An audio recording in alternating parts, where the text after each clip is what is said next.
গোডাউনের ভেতরটা স্যাঁতসেঁতে অন্ধকারে ঢেকে আছে। দেয়ালের পলেস্তারা খসে পড়ে, চারিদিকে ধুলোর স্তূপ জমে আছে। সানাকে ধাক্কা মেরে আধ ভাঙা চৌকির উপর নিক্ষেপ করতেই কাঠের কড়মড় শব্দ উঠল। সানা কাঁপতে কাঁপতে উঠে দাঁড়ায়। ভীত চোখে চারপাশে তাকিয়ে এক পা করে পিছাতে থাকে। তার বুকের ভেতর ধুকপুক শব্দ যেন পুরো ঘর জুড়ে প্রতিধ্বনিত হচ্ছে। ভাই, আমাকে যেতে দেন, আমাকে ছেড়ে দেন, আপনাদের পায়ে পড়ছি। হাত জোড় করে নিজের ইজ্জত ভিক্ষা চাইছে। বারবার পর্দার দিকে তাকাচ্ছে, কেউ হয়তো আসবে তাকে এই জানোয়ারগুলোর হাত থেকে বাঁচাতে। কাপা কণ্ঠে মিনতি করতে থাকে সবার দিকে তাকিয়ে। কিন্তু 5 জন মানুষের সামনে তার অসহায় শরীরটা যেন মুহূর্তেই শক্তিহীন হয়ে পড়ে।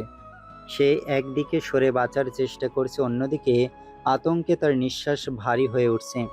বারবার তার ছোট ভাইটার মুখটা চোখের সামনে ভেসে উঠছে। সন্ধ্যায় দরজার পাশে দাঁড়িয়ে থাকা সেই অপেক্ষারত চেহারা, আর মায়ের ক্লান্ত মুখটা, যে হয়তো এখনো ভাবছে মেয়েটা একটু পরেই বাসায় ফিরবে। এই চিন্তাগুলো মাথায় আসতেই সানার চোখ বেয়ে টপ টপ করে অশ্রু গড়িয়ে পড়ে। আরো বিকট শব্দ করে কাঁদতে থাকে। সে দুহাত জোড় করে আবারও অনুনয় করে ওঠে। আমার সর্বনাশ কইরেন না ভাই, আমার মা মরে যাবে, আমার ভাইটার কেউ নেই, আমার অনেক স্বপ্ন, আমার বাপটাও নেই। বলেই জোরে জোরে কান্না করতে লাগলো। সানার এই আকুতি মিনতি তাদের কর্ণ ভেদ করলো না, কারো মন গলাতে পারলো না। একজন রেগে উঠে বলে, এই শালের মুখ বন্ধ করতো, এসব প্যানপ্যানানি শুনে রাগ করতাছে। আরেকজন দাঁত বের করে কদর্য ভঙ্গিতে হেসে ওঠে, আমরা কি তোমাকে মেরে ফেলছি নাকি? বেশি না, একটু মজা কর মতো, তুইও মজা পাবি শালি। কথাগুলো শুনে সানার বুকের ভেতরটা হিম হয়ে যায়। সে আরও পিছু হটে দেয়ালের সাথে গা ঠেকিয়ে দাঁড়ায়। চোখ বেয়ে অনবরত পানি গড়িয়ে পড়ছে। লোকটা আবারও বিকৃত ভঙ্গিতে হাসি দিল। বারবার তার ভাই আর মায়ের মুখটা চোখের সামনে ভেসে উঠছে। মনে হচ্ছিল আজ বুঝি আর তাদের কাছে ফেরা হবে না। হঠাৎ বাইরে কোথাও কিছু পড়ার শব্দ হতে একজন চমকে উঠে বলে, কে ওখানে? কয়েক সেকেন্ডের জন্য সবাই থেমে যায়। সেই সুযোগে সানা ধীরে ধীরে দেয়ালের পাশে সরে দাঁড়ায়। তার হাত কাঁপছিল, নিঃশ্বাস ভারী হয়ে উঠেছে। কিন্তু ঠিক তখনই আরেকজনের তার হাত শক্ত করে চেপে ধরে। পালানোর চিন্তা করস? বেশি চালাকি ভালো না। সানা ব্যথায় মুখ কুঁচকে ফেলে। চোখের পানি মুছতে মুছতে মনে মনে শুধু একটা কথাই বলছিল, আল্লাহ, আমাকে বাঁচাও।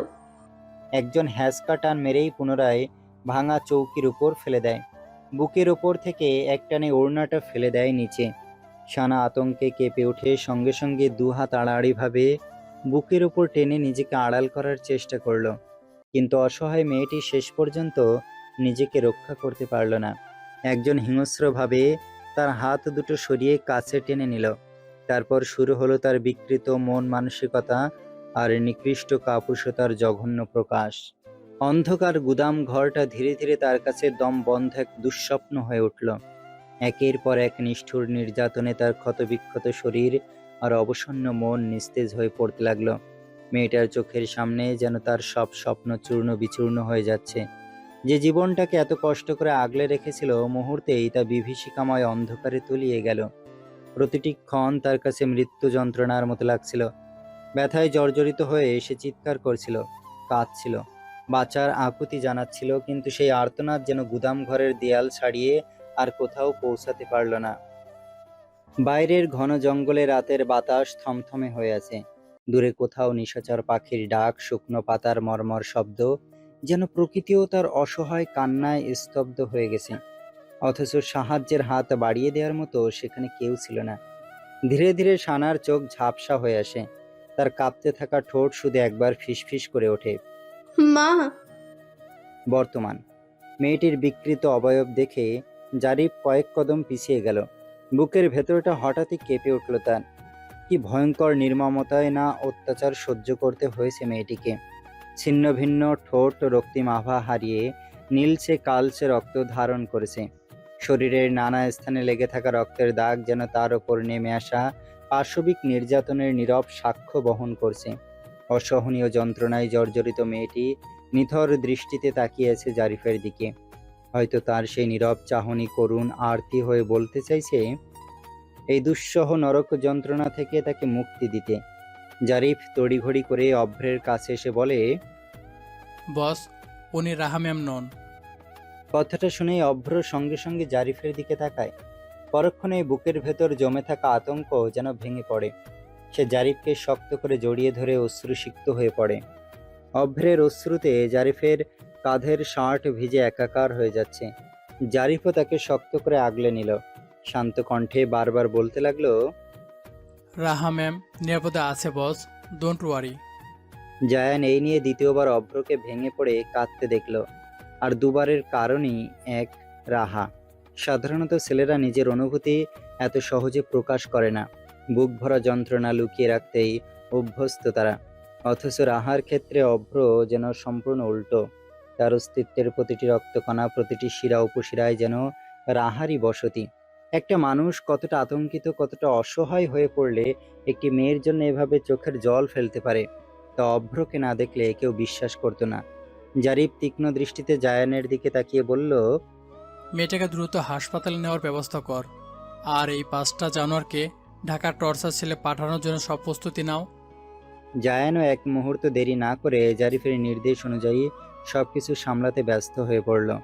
এদিকে অভ্র এখনো জারিফকে শক্ত করে জড়িয়ে ধরে আছে।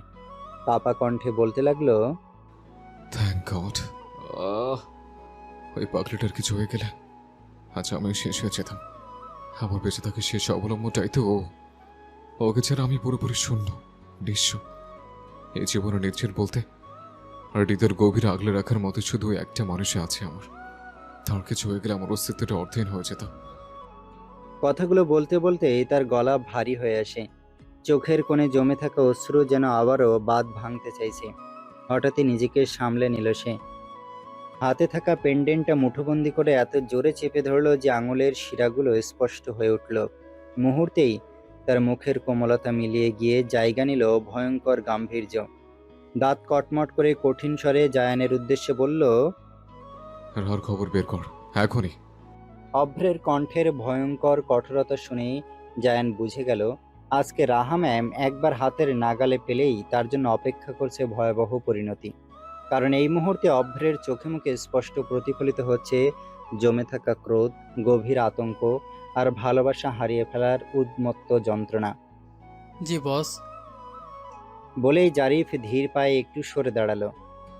হাত পা আর মুখ বাঁধা অবস্থায় পিঠের নিচে হিমশীতল স্পর্শ অনুভব হতে আচমকা চোখ মেলে তাকায় রাহা। প্রথম দৃষ্টিতেই মাথাটা ঝিমঝিম করে ওঠে। ক্লোরোফর্মের ঘোর তখনও পুরোপুরি কাটেনি।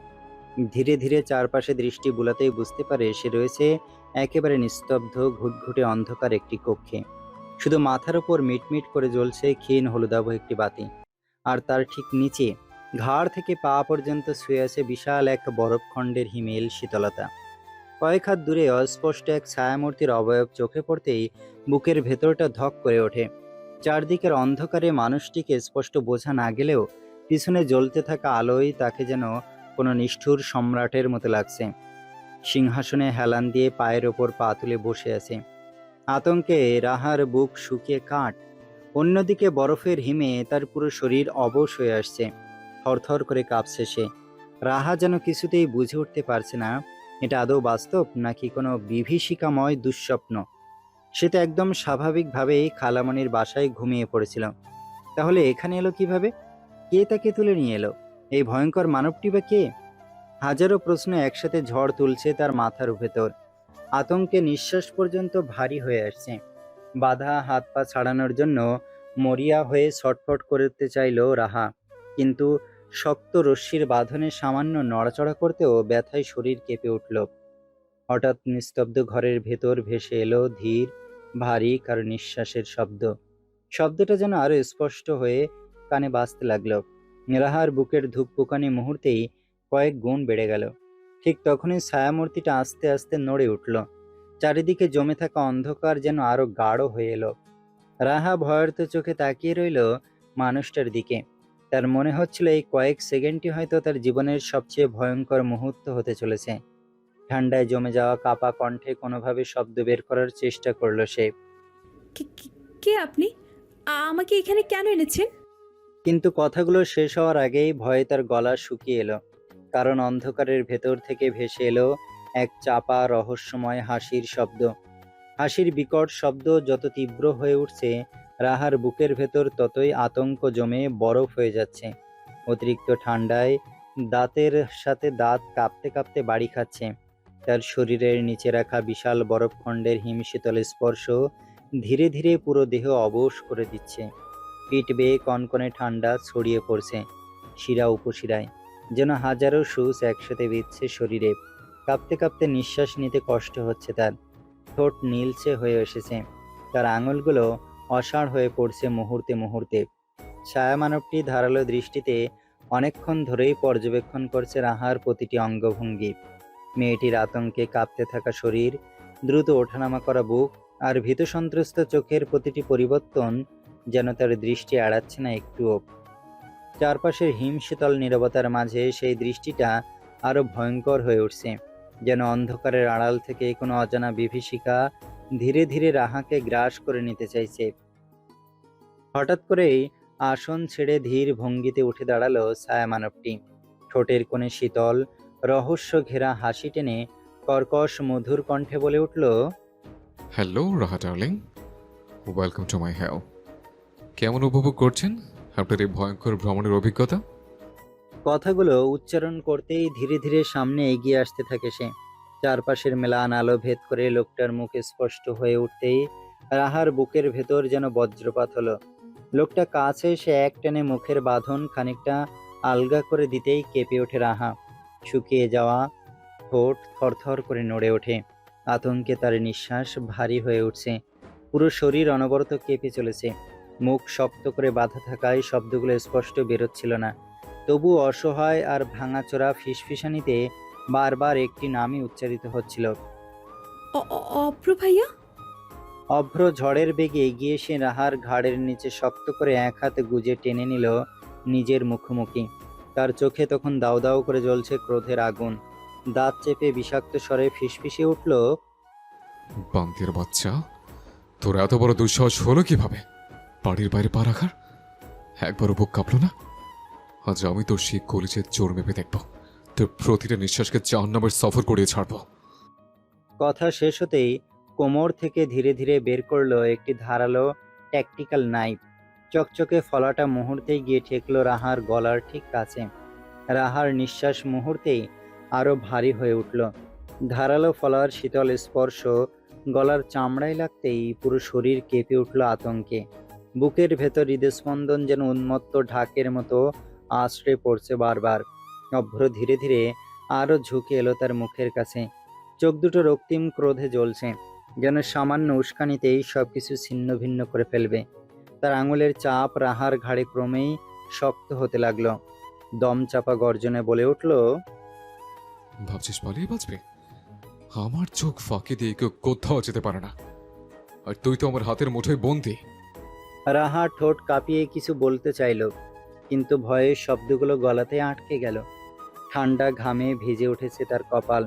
চোখের কোণে জমতে থাকা অশ্রু চিকচিক করছে ম্লান আলোয়।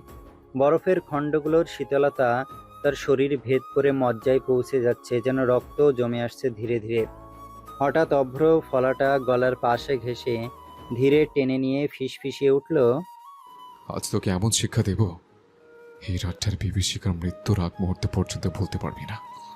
ঘরের নিস্তব্ধতা তখন আরো ভারী হয়ে উঠেছে। শুধু শোনা যাচ্ছে রাহার কাঁপতে থাকা নিঃশ্বাস আর ধাতব ফলার ঠান্ডা ঘর্ষণের ক্ষীণ শব্দ। সমস্ত শরীর ধীরে ধীরে অবশ হয়ে আসছিল, যেন দেহের প্রতিটি শিরা থেকে শক্তি নিঃশেষ হয়ে যাচ্ছে। হাত পা আর কোনো নির্দেশ মানছিল না। নিস্তেজ হয়ে পড়ছিল পুরো শরীরটা। তবুও মৃত্যু ভয় তো সহজে মানুষকে ছেড়ে যায় না। প্রাণ বাঁচানোর শেষ আকুতিতে সে বারবার মাথা নেড়ে না বোঝানোর চেষ্টা করছিল। দু চোখ বেয়ে অশ্রু গড়িয়ে পড়ছিল অবিরাম। কান্নায় ভেজা মুখটা কাঁপছিল আতঙ্কে, আর বুকের ভেতর ধুকপুক করা হৃৎপিণ্ডটা যেন যে কোনো মুহূর্তে থেমে যাবে। অভ্র নির্মম ভঙ্গিতে ছুরিটা গলার দিক থেকে একটানে বের করতেই ক্ষতস্থান চিরে ছলকে উঠল উষ্ণ তাজা রক্ত। লাল রক্তের ধারা মুহূর্তেই ঝরে পড়তে লাগলো গলা বেয়ে নিচের দিকে। রক্তমাখা ধারালো ছুরিটা ধীরে এনে রাহার চোখের সামনে ধরতেই তার চোখ দুটি আতঙ্কে আরো বড় হয়ে উঠল, যেন সেই দৃশ্যই তার ভেতরের শেষ সাহসটুকু গুড়িয়ে দিল। তার জীবনের হয়তো এখানেই সমাপ্তি ঘটল। পরক্ষণেই সমস্ত শক্তি হারিয়ে নিথর দেহটা ঢলে পড়ল অভ্রের বাহুতে। ইভান ও রাহুল দলবল সহ বাসায় ফিরতে ফিরতে ঘড়ির কাঁটায় রাত 10:30 ছুঁই ছুঁই। তবে এতটা রাত করে ফেরায় কারো ভেতর তেমন কোনো বিরক্তি বা অস্বস্তি দেখা যায়নি, বরং পুরো বাড়ি জুড়েই ছিল এক উষ্ণ প্রশান্তিময় আবহ। ইভানের মা আফরোজা বেগম নিজের বোনের মেয়েকে সামনে পেয়ে যেন আনন্দে আত্মহারা হয়ে উঠেছিলেন। বাসায় পা রাখতেই তিনি পরম স্নেহ আর মাতৃত্বের মায়ায় রাহাকে বুকে টেনে নেন। সেই আলিঙ্গনে ছিল বহুদিনের শূন্যতা পূরণের প্রশান্তি। শুধু রাহাই নয়, শিফা, অবন্তিকা আর সাফাকেও তিনি একই আন্তরিকতায় আগলে নিয়েছিলেন। মেয়েগুলোর আগমনে যেন পুরো বাড়িটায় প্রাণ ফিরে পেয়েছে। মাইনুদ্দিন মির্জা ও আয়াতও তাদের দেখে ভীষণ আনন্দিত হয়েছিলেন। বিশেষ করে আয়াত এতদিন পর নিজের খালাতো বোনকে কাছে পেয়ে তার উচ্ছ্বাস যেন বাদ মানছিল না। তার সঙ্গে নতুন 3জনকেও পেয়ে মুহূর্তে আপন করে নিয়েছিল সে। রাহা হঠাৎই বেলি ফুলের মালাটা বের করে ভালোবাসা ভরা হাসি নিয়ে আয়াতের হাতে পরিয়ে দেয়। ঠিক তখনই অকারণেই সানার কথা মনে পড়ে যায় তার। বুকের ভেতর অদ্ভুত একরকম অনুভূতি দোলা দিয়ে ওঠে। মালা দুটো হাতে পেয়ে আয়াত বিস্মিত চোখে তাকিয়ে রইল। স্নিগ্ধ এক ভালো লাগা ধীরে ধীরে ছেয়ে গেল তার মুখ জুড়ে। এগুলো কোথায় পেলে? রাহা কিছু বলার আগে ইভান মৃদু হেসে উত্তর দিল। ওই ক্যাফেটাতেই। আয়াত ভুরু কুঁচকে অবাক স্বরে বলল। ক্যাফে? ইভান এবার মাথা নেড়ে শান্ত গলায় বলল, আমরা আসার সময় ওখানেই গিয়েছিলাম। আ ভাইয়া, আমাকে ছাড়াই গেলে? কথাটা বলেই আয়াত ঠোঁট ফুলিয়ে একেবারে ন্যাকামো মেশানো কান্না জুড়ে দিল। মুখ ভর্তি অভিমান যেন উপসে পড়ছে। ইভান সাথে সাথে বিরক্তি ভরা ভান করে বলে উঠল। এই ধিঙ্গি মেয়ে, কাঁদছিস কেন? তুই তো এই জায়গায় 100 বারের বেশি গিয়েছিস। আয়াত মুখ বাঁকিয়ে আরো গম্ভীর সুরে বলল। তো তো মানে একই জায়গায় কয়বার যায় মানুষ? আয়াত এবার ভুরু নাচিয়ে নাটকীয় ভঙ্গিতে বলে উঠল। রাহার সাথে তো আর যাইনি। কথাটা শুনে সবাই মৃদু হেসে উঠল। রাহা এগিয়ে এসে স্নিগ্ধ হাসি দিয়ে বলল। আরে এভাবে মন খারাপ করো না, আবার একদিন সবাই মিলে যাব। আর জানো, সেখানে একটা মেয়ের সাথেও পরিচয় হয়েছে, ভীষণ মিষ্টি আর আন্তরিক একটা মেয়ে। মুহূর্তে আয়াতের মুখের অভিমান অনেকটা মিলিয়ে গেল। চোখ চকচক করে উঠল আগ্রহে। আচ্ছা, তাহলে পরশুই যাব। ঠিক তখনই আফরোজা বেগম সবাইকে থামিয়ে স্নেহমাখা কণ্ঠে বলে উঠলেন। আরে তোরা কি এখানে দাঁড়িয়ে সব গল্প শেষ করে ফেলবি নাকি? আগে হাত মুখ ধুয়ে এসে খেয়ে নে, তারপর সারা রাত গল্প করিস। তোরা ফ্রেশ হয়ে আয়, আমি খাবার বাড়ছি। অসম্ভব। একসাথেই চিৎকার করে উঠে রাহা, শিফা আর অবন্তিকা। 3জনের চোখই প্রায় কপালে উঠে গেছে টেবিল ভর্তি খাবার দেখে। ডাইনিং টেবিল জুড়ে একের পর এক পদ সাজানো। গরম ধোয়া ওঠা কাচ্চি, রোস্ট, শাহি কোরমা, কাবাব, চিংড়ি মালাইকারি, সালাদ, ফিরনি, জর্দা, যেন ছোটখাটো রাজকীয় দাওয়াতের আয়োজন। রাহা 2 হাত মাথায় নিয়ে নাটকীয় ভঙ্গিতে বলে উঠল। খালামণি, তুমি কি আমাদের খাওয়াতে চাও নাকি আজকে শেষ করে দিতে চাও? এত খাবার মানুষে খায়? শিফা ঠোঁট গোল করে বলে উঠল। আমি এসব দেখে আবার ক্ষুধা হারিয়ে ফেলেছি। অবন্তিকার সাথে সাথে মাথা নাড়িয়ে বলল। না না, আমি এতটুকুও পারবো না, এমনি আগে থেকেই পেট ভরা। কিসের অসম্ভব? আফরোজা বেগম কপট রাগ দেখিয়ে বললেন। ঠিক মতো খাস না বলেই তোদের এই অবস্থা। এক একটা যেন শুকনো বাঁশপাতা হয়ে গেছিস। বাঁশপাতা শব্দটা কানে যেতেই অবন্তিকার হঠাৎ জারিফের কথা মনে পড়ে গেল। মুহূর্তেই তার ঠোঁটের কোণে অচেতন এক মৃদু হাসি ফুটে উঠল। সেটা চোখ এড়ালো না সাফার। ভুরু কুঁচকে সে বলল।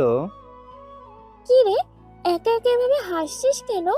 কোনো ভূত ভর করলো নাকি? অবন্তিকা দ্রুত নিজেকে সামলে নিয়ে মাথা চুলকাতে চুলকাতে বলল।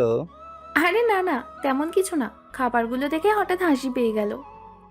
তোর কথাবার্তাগুলো দিন দিন আরো রহস্যময় হয়ে যাচ্ছে। ঠিক তখনই ইভান সবার দিকে তাকিয়ে শান্ত অথচ আন্তরিক কণ্ঠে বলে উঠল। আচ্ছা সবাই বসো, যার যা ভালো লাগে নিজের ইচ্ছা মতো নিয়ে খাও। তোমরা এই বাড়ির অতিথি নও, পরিবারের একটা অংশ, তাই একদম নিজের বাড়ির মতো স্বাচ্ছন্দ্যে থাকবে। ইভানের কথায় সম্মতি জানিয়ে মাইনুদ্দিন মির্জাও স্নিগ্ধ হাসলেন। ইভান একদম ঠিক বলেছে, তোমরা সবাই আমাদের আয়াতের মতোই আপন, তাই কোনো সংকোচ নয়, এ বাড়িকে নিজেদের ঘর ভেবেই থাকবে। তাদের কথা শুনে আফরোজা বেগম হেসে ফেললেন। মমতা ভরা চোখে তিনজনের দিকে তাকিয়ে বললেন, আমার মেয়েগুলো অনেকদিন পর একসাথে হয়েছে, একটু আদর করে খাওয়াবো না? কথাটার মাঝেই এমন এক উষ্ণতা ছিল যে মুহূর্তেই তিনজন চুপ হয়ে গেল। বলেই তিনি নিজ হাতে একে একে সবার প্লেটে খাবার তুলে দিতে লাগলেন। রাহা অসহায় মুখ করে বলে উঠল, এই এত দিও না প্লিজ, আমি কিন্তু সত্যি কেঁদে দিব। তার কথা শুনে আবারও হেসে ওঠে সবাই। মুহূর্তেই পুরো বাড়িটা হাসি আর আপন উষ্ণতায় ভরে ওঠে। সবাই হাসি মুখে খাবার টেবিলে বসলেও সেটাকে ঠিক খাওয়া বলা চলে না, নামমাত্র।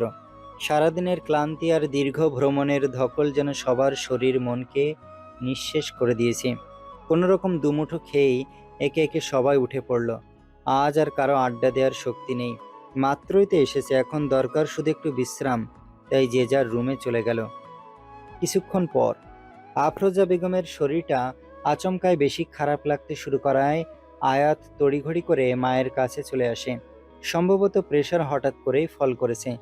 খবর পেয়ে ইভান দ্রুত এসে প্রেশার মেপে দেখতে এই বিষয়টা নিশ্চিত হয়। সঙ্গে সঙ্গে ওষুধ খাইয়ে তাকে বিশ্রাম নিতে বলে।